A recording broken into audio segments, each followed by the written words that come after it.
പ്രിയ പ്രേക്ഷകർക്ക് സീരിയൽ ന്യൂസിലേക്ക് സ്വാഗതം. കൂടുതൽ സീരിയൽ ന്യൂസുകൾ അതിവേഗം ലഭിക്കുന്നതിന് ഈ ചാനൽ സബ്സ്ക്രൈബ് ചെയ്യുക. ബെൽ ഐക്കൺ മറക്കാതെ ക്ലിക്ക് ചെയ്യുക. വീഡിയോ ഇഷ്ടമായി എങ്കിൽ ലൈക്ക് ചെയ്യാൻ മറക്കരുത്. ഇനി എന്ത് ചെയ്യും എന്ന ചോദ്യം ബാക്കിയായതിനെ തുടർന്ന് കാര്യങ്ങൾ ആകെ കൺഫ്യൂഷനിലായിരിക്കുകയാണ് ഇപ്പോൾ. അഭിഷേക് മാത്രവുമല്ല, തൻ്റെ നീക്കങ്ങളുമായി അമ്മയെ കണ്ടെത്തുന്നതിനായി അഭിഷേക് മുന്നിലേക്ക് പോകുന്നു.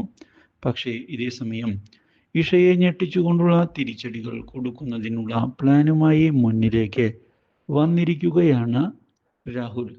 തൻ്റെ പേരിലേക്ക് എത്രയും പെട്ടെന്ന് തന്നെ സ്വത്തുക്കൾ മാറ്റണം എന്ന് ഉറപ്പിച്ചുകൊണ്ടുള്ള നീക്കമാണ് ഇപ്പോൾ നടക്കുന്നത്.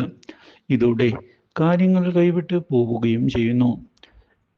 എന്നാൽ ഇതേ സമയം ഇഷയെ സഹായിക്കണം എന്നുള്ള തീരുമാനം എടുത്തുകൊണ്ട് മുന്നിലേക്ക് വരുന്ന അഭിഷേക് ഇഷയെ കാണുന്നതിനായി എത്തുകയും ചെയ്യുന്നു.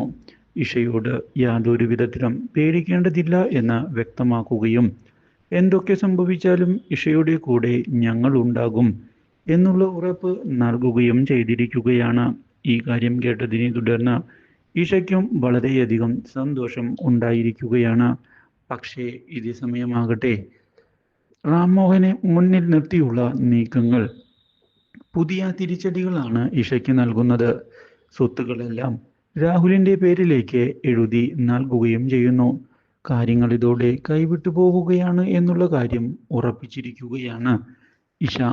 പക്ഷേ ഇതേ തുടർന്നാണ് കാര്യങ്ങൾ റാംമോഹൻ തിരിച്ചറിയാൻ ഇടയാകുന്നത്.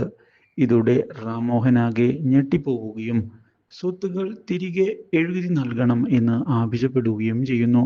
പക്ഷേ റാംമോഹൻ്റെ പ്രതീക്ഷകൾക്ക് തിരിച്ചടി നൽകിക്കൊണ്ട് മുന്നിലേക്ക് എത്തുന്ന രാഹുൽ സ്വത്തുക്കൾ തിരികെ നൽകുകയില്ല എന്ന് വ്യക്തമാക്കിക്കൊണ്ട് മുന്നിലേക്ക് പോവുകയാണ്. ഇതോടെ ഇഷയ്ക്ക് കമ്പനി നഷ്ടപ്പെടുകയും ചെയ്യുന്നു. Do like, share and subscribe.